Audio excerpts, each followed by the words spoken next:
Salut les amis, c'est William, bienvenue dans cette nouvelle vidéo. On se retrouve sur le bord du lac d'Annecy. Dans cette vidéo-ci, j'aimerais vous donner des conseils très précis, très concrets et vous faire prendre conscience du bon état d'esprit à avoir pour éviter de stresser un petit peu pour tout et n'importe quoi et surtout pour éviter de stresser pour un rien.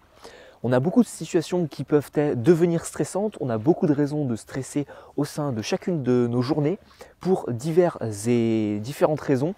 Mais dans cette vidéo-ci, j'aimerais vous aider tout simplement à éviter de stresser pour un rien pour vous sentir plus soulagé, plus zen et plus heureux dans votre vie. Alors la première chose que j'aimerais partager avec vous dans cette vidéo-ci en guise d'introduction, c'est tout simplement un constat très simple, vous ne stressez pas pour rien.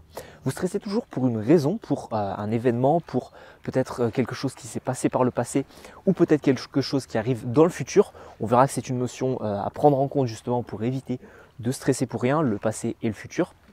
Mais concrètement, comprenez bien une première chose, c'est que vous ne stressez pas pour rien et si vous sentez du stress, si vous avez cette sensation d'angoisse, cette sensation de stresser et une mauvaise gestion de votre stress, c'est parce que il s'est passé un événement ou quelque chose. Le premier conseil donc que j'aimerais vous donner au sein de cette vidéo, c'est que si un événement arrive dans le futur, si vous stressez pour une prise de parole que vous avez à faire, un entretien, pour un rendez-vous professionnel, pour un examen, pour quoi que ce soit qui va arriver dans le futur, comprenez bien une première chose, c'est que c'est normal de stresser. Ça, je vous l'ai déjà dit, mais ce qu'il faut que vous compreniez, c'est que le stress va vous permettre de créer une sorte de tremplin vers une meilleure version de vous-même lors de l'événement en question. Pour m'expliquer, pour étayer mes propos, je vous prends un exemple très simple. Je vous prends un domaine que je connais, la prise de parole en public. On ressent tous ce petit stress juste avant une prise de parole, on se demande si on va être à la hauteur, on se demande si le public va être attentif, on se demande si le public va être intéressé par ce qu'on raconte et on se demande tout simplement si ça va être et si on va faire une prise de parole efficace. Et moi-même, même si je suis passionné de prise de parole et que j'aime ça, prendre la parole en public, je ressens également ce petit stress. Mais ce petit stress aujourd'hui, avec la vision des choses que j'ai et le constat que j'ai fait des événements futurs et de ma gestion du stress des événements futurs, eh bien ce constat me permet aujourd'hui de me dire ce stress va me permettre de me booster, de me motiver et de vraiment faire en sorte que ce soit un tremplin qui par la suite va me permettre d'être meilleur. Parce que lorsque je vais réaliser ma prise de parole, être stressé et je vais me dire ce stress, il faut que je le contrôle, il faut que je le canalise de mieux en mieux et il faut que j'apprenne à de mieux en mieux le gérer pour être de plus en plus efficace et performant. Donc vous devez bien comprendre une chose, c'est que lorsque vous stressez pour une situation qui arrive dans le futur, et je précise bien dans le futur, c'est une bonne chose de stresser parce que c'est un tremplin qui vous permettra de faire les choses encore mieux, de réaliser encore mieux l'événement en question.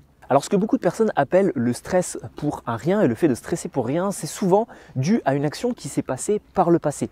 Et c'est vraiment la pierre angulaire de cette vidéo, c'est qu'il faut que vous compreniez les actions qui se sont passées par le passé et dont vous ne pourrez plus influencer les résultats et les actions qui arriveront dans le futur. Vous pourrez influencer sur les actions dans le futur. Donc que vous stressiez ça vous permettra de vous motiver et de créer vraiment un tremplin. Mais sur les actions qui se sont déjà passées, par exemple, vous avez eu un mauvais résultat, c'était mon cas, pas partout, hein, bien évidemment, j'étais un bon élève, mais de temps en temps, voilà, une mauvaise note à l'école, on stresse, on se dit mince, est-ce que je vais réussir à faire en sorte d'avoir mon année, à réussir mon diplôme, etc. Mais comprenez bien une chose, c'est que une note qui s'est déjà passée par le passé, un avertissement au travail, un quelconque problème par le passé, par exemple vous cassez quelque chose chez vous, c'est cassé, c'est fait, c'est enterré. Donc vous devez bien comprendre que sur les actions qui se sont passées par le passé et dont vous ne pourrez plus revenir en arrière et dont vous ne pourrez plus agir là-dessus, eh bien c'est ça qu'on appelle le stress pour rien. Donc concrètement, un deuxième constat que j'aimerais faire avec vous aujourd'hui, c'est que toutes les actions qui sont finies, enterrées et que vous ne pourrez plus changer, eh bien évitez de stresser pour toutes ces raisons-là parce que vous ne pourrez plus influencer sur ces actions-là. Donc un constat très simple, c'est que tout ce qui provient du passé et sur lequel vous ne pouvez plus influencer, eh bien évitez de stresser pour tout ça. Donc on revient sur les actions qui se passeront dans le futur. Vous avez compris, les actions qui se passeront dans le passé, on n'en parle plus, vous ne devez pas stresser pour quelque chose sur lequel vous ne pouvez plus agir et sur lequel vous ne pouvez plus avoir votre mot à dire. Maintenant, pour ce qui est des actions dans le futur, vous devez comprendre que c'est à la fois un tremplin qui vous permettra d'être meilleur, mais vous devez également comprendre que si vous vous en faites tout un monde et que vous vous focalisez essentiellement sur votre stress, ce qui va se passer, c'est que vous allez diminuer vos compétences et vos qualités et vous ne pourrez pas les exploiter à 100%. Je m'explique avec un exemple encore une fois très simple lié à la prise de parole. Admettons que vous ayez une très bonne élocution en général avec les gens autour de vous quand vous n'êtes pas stressé. Ou alors par exemple vous avez fait un super diaporama et celui-ci est vraiment très impactant, très visuel et il capte vraiment l'attention et il est vraiment en rapport avec votre sujet. Ça, ce sont deux compétences que vous avez et que habituellement vous maîtrisez à 100%. Le problème, c'est que lorsque vous allez commencer à stresser, lorsque vous allez perdre possession des moyens que vous avez, etc., ce qui va se passer, c'est que vous risquez par exemple de peut-être sauter des diapositives. Vous risquez peut-être de bafouer d'avoir une mauvaise élocution parce que vous allez commencer à parler plus vite pour pouvoir vous extirper le plus rapidement possible de votre prise de parole. Donc vous devez comprendre que si vous commencez à stresser et à avoir vraiment une peur considérable de l'événement en question dû à votre stress, vous n'allez pas pouvoir exploiter à 100% vos capacités. Encore une fois, c'était mon cas et c'est également le cas de beaucoup d'amis à moi lorsque l'on doit réaliser des DS ou des épreuves écrites. Beaucoup de personnes commencent à stresser, à paniquer, à se demander si ils auront une bonne note, s'ils seront capables de bien répondre à toutes les questions, etc. Mais vous devez comprendre que la mauvaise gestion de votre stress vous entraînera peut-être une perte de mémoire, entraînera peut-être que vous n'allez peut-être pas aller assez vite au sein de l'examen, ou que vous allez peut-être aller trop vite par peur de manquer de temps, etc. Donc vous devez comprendre encore une fois que si vous stressez et que vous arrivez mal à gérer votre stress, vous allez diminuer vos compétences. Donc encore une fois, vous allez stresser par peur de faire quelque chose, mais c'est principalement dû au stress que l'événement en question va se réaliser et que peut-être vous n'allez pas être efficace. Et enfin, quatrième et dernier point de cette vidéo, c'est d'éviter tout ce qui est film mental, ragot et tout ce qui peut être un petit peu conditionnel, etc. Je m'explique avec encore une fois des exemples très simples. La plupart des personnes vont stresser sur diverses situations, diverses et variées, avec par exemple des « si je faisais ceci, qu'est-ce qui se passerait ? Si je faisais cela, qu'est-ce qui se passerait ?» etc. On va se faire tout un film mental et moi le premier, sur certains événements, on va s'imaginer des choses et après on va commencer à avoir peur sur des choses qu'on s'est imaginées, mais au final si on revient un petit peu en arrière, on se rend compte que tout ça, eh bien, ça ne dépend que de notre imagination et de film mental qu'on peut se faire dans notre esprit et de conditionnels qu'on peut employer au sein de notre langage.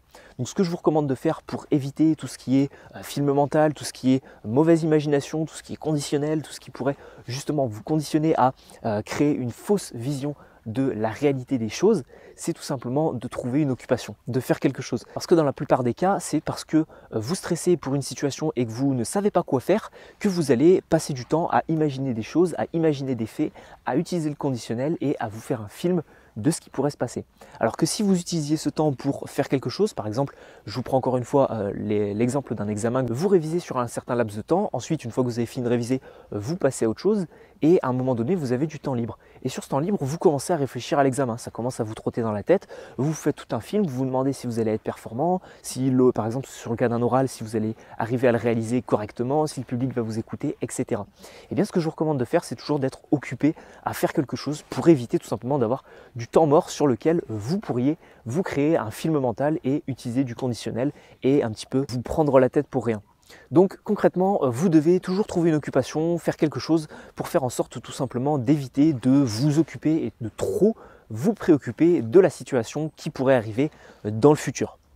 Voilà, on arrive au terme de cette vidéo. J'espère que vous aurez bien compris dans tous les cas les avantages et les inconvénients sur des actions qui sont dans le passé et des actions qui sont dans le passé et des actions qui sont dans le futur. Actions dans le passé qui sont finies, qui sont enterrées, vous ne devez plus stresser pour tout ça. Tout ce qui est dans le futur, ça peut être un tremplin de motivation. Évitez de vous faire des films et de fausser votre futur et de fausser la réalité que vous avez dans la tête. Et troisième chose, maîtrisez correctement votre stress pour éviter de diminuer le potentiel de vos compétences.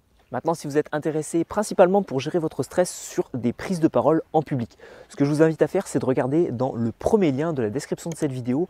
Vous y trouverez une formation de 1 heure sur la prise de parole en public, 5 vidéos totalement offertes et gratuites qui vous aideront à mieux communiquer en public, à mieux parler, à développer vos compétences d'orateur, à être authentique et à rythmer correctement vos prises de parole.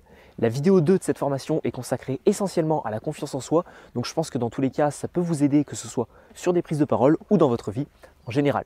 Si tout ça vous intéresse, vous avez donc le lien dans la description de cette vidéo. Je vous mettrai encore une fois une miniature juste ici ou juste ici pour vous montrer la formation. On se retrouve donc tout de suite sur la formation ou pour une autre vidéo sur la confiance en soi, la gestion du stress, présente dans l'une de mes playlists sur ma chaîne YouTube. C'était William, je vous remercie de votre attention. À tout de suite les amis.